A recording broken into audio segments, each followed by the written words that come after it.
آئیے میں آپ کو ایک دوسری روایت سناتا ہوں، بہت پیاری روایت. اس روایت کو سنے تو صحیح، صحابہ کیوں کامیاب تھے، ان کو نماز سے کتنی محبت تھی. یہ میرے ہاتھ میں کتاب خطبات بحر العلوم، مفتی بحر العلوم علامہ عبد المنان صاحب رحمۃ اللہ تعالی علیہ، انہوں نے جو ہے اس حدیث کو نقل کیا ہے. حوالہ سن لیجئے. امام بہقی نے حدیث کی ایک کتاب لکھی ہے سنن کبریٰ، جلد نمبر 1 صفحہ نمبر 140 میں وہ اپنی سند کے ساتھ روایت کرتے ہیں. کیا روایت کرتے ہیں کہ حضور صلی اللہ علیہ وسلم، یہ حدیث ہے، حدیث، کسی غزوہ سے لوٹ رہے تھے، جنگ کر کے لوٹ رہے تھے. وہاں ایک مسلمان کا ایک یہودی سے کچھ جھگڑا ہوا تھا. یہودی نے قسم کھا لی کہ میں مسلمانوں سے انتقام ضرور لوں گا. دوران جنگ تو وہ کچھ نہ کر سکا، لیکن جب لشکر واپس ہوا تو وہ بھی پیچھے پیچھے گھاٹ میں لگ گیا. ایک شب لشکر کا پڑاؤ ایک ایسے میدان میں ہوا جس کے چاروں طرف پہاڑ تھے اور بیچ میں آنے جانے کے لیے صرف ایک راستہ تھا. اب دیکھیں کیا ہوا. آقا علیہ الصلوۃ والسلام جو ہے جہاد کے لیے تشریف لے گئے تو ایک مسلمان کا یہودی کے ساتھ جھگڑا ہو گیا. تو یہودی اس وقت تو کچھ نہیں کر سکا کیونکہ بہت زیادہ مسلمان تھے، لیکن اس نے قسم کھا لی. اور یاد رکھنا، یہودی جو ہے، یہودی وہ کبھی اپنا بدلہ نہیں چھوڑے گا، وہ بہت سخت ہوتا ہے. نصرانی چھوڑ دے گا، یہودی کبھی نہیں چھوڑے گا. تو اب لشکر جو ہے وہ واپس روانہ ہوا تو ایک ایسا مقام، ایک ایسی جگہ آئی کہ چاروں طرف جو ہے پہاڑ تھے اور بیچ میں میدان تھا اور اس کے اندر جانے کے لیے صرف ایک ہی راستہ تھا. حضور صلی اللہ علیہ وسلم نے فرمایا آج ہم لوگوں کا قیام ایک محفوظ جگہ ہے، اس لیے زیادہ لوگوں کو جگ کر پہرا دینے کی ضرورت نہیں، صرف 2 آدمی جگ کے پہرا دیں اور جیسے ہی کوئی خطرہ محسوس ہو ہم لوگوں کو خبردار کریں، بقیہ لوگ آرام کریں. ایک مہاجر اور ایک انصار اس کام کے لیے تیار ہو گئے.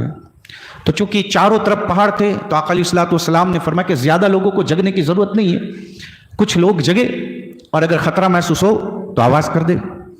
تو ایک مہاجر اور ایک انصار، مہاجر اس کو کہتے ہیں کہ جنہوں نے مکہ سے ہجرت کر کے مدینہ تشریف لائے، اس صحابی کو مہاجر کہتے ہیں، اور جو مدینہ کے صحابی تھے جو کھیتی باڑی کا کام کرتے تھے ان کو انصار کہتے تھے.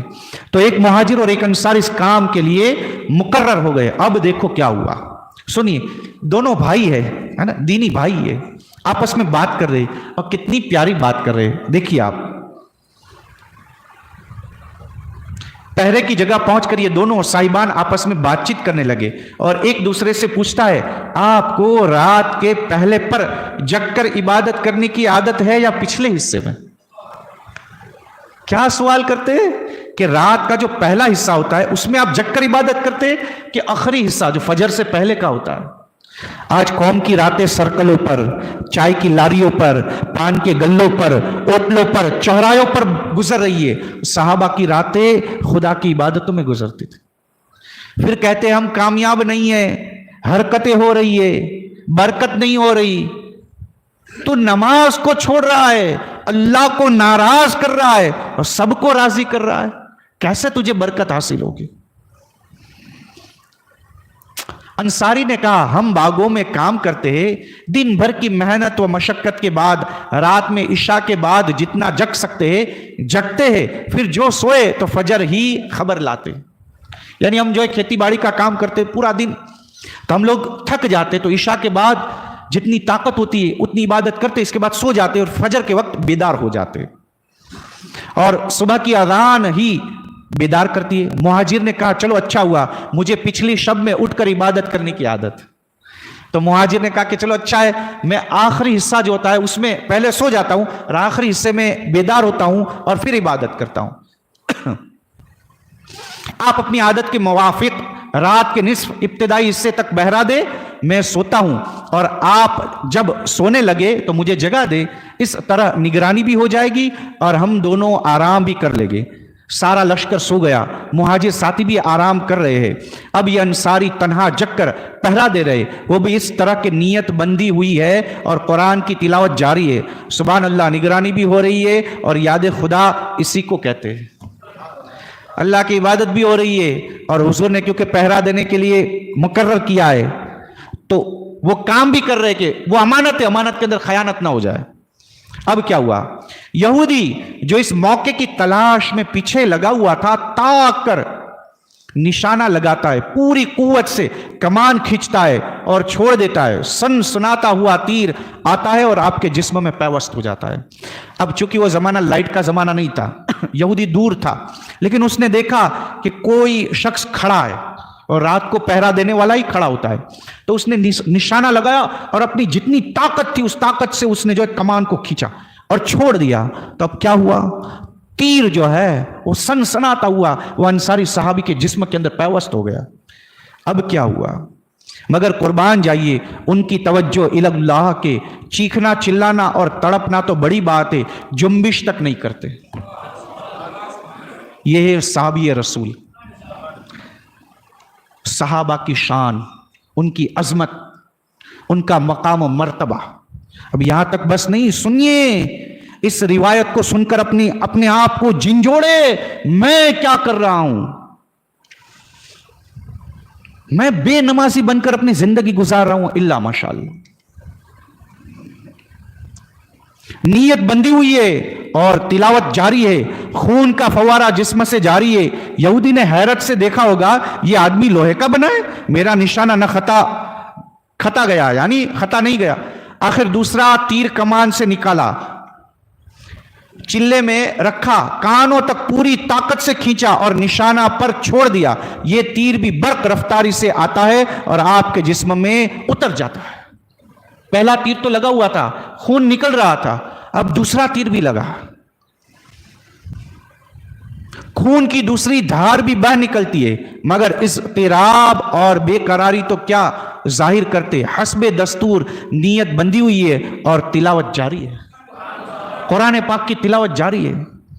آج ہمارے مسلمانوں کی حالت دیکھیں، رمضان شریف کے مہینے میں ایک شربت کے گلاس کے لیے قوم جھگڑا کرتی۔ میں نے نمازیوں کو دیکھا ہے، اگر صف کے اندر تھوڑی سی جگہ تنگ ہو جائے تو سب سے پیچھے ہٹ جاتے، مجھے نہیں نماز پڑھنی۔ کیا طبیعت پسند مسلمان ہے! اگر کسی نے دھکا دے دیا یا کسی نے پنکھا بند کر دیا یا کسی مسجد کے اندر گرمی ایسی شروع نہیں ہے، کہا میں وہاں نماز پڑھنے نہیں جاؤں گا۔ کیا بات ہے مسلمانوں کی، کیا کہنا! اور یہ مسلمان دیکھیے، یہ مسلمان آخر یہودی نے تیسرا بھی تیر مارا، وہ بھی آپ کے جسم میں پیوست ہو گیا، خون زیادہ نکل چکا تھا، کمزوری بڑھ رہی تھی، اس لیے گرتے گرتے اپنے مہاجر بھائی کو جگایا۔ 2 تیر لگے تھے اور مسلسل جو ہے تلاوت قرآن شروع ہے۔ اب جب تیسرا تیر لگا تو اس سے جو ہے خون جاری ہو گیا اور بہت خون نکلنے کی وجہ سے جسم کے اندر کمزوری ہو گئی، تو اب گرنے لگے۔ تو گرتے گرتے اپنے مہاجر ساتھی کو بیدار کیا، کیا کہا؟ دشمن طاق میں لگا ہوا ہے، خبردار ہو جاؤ۔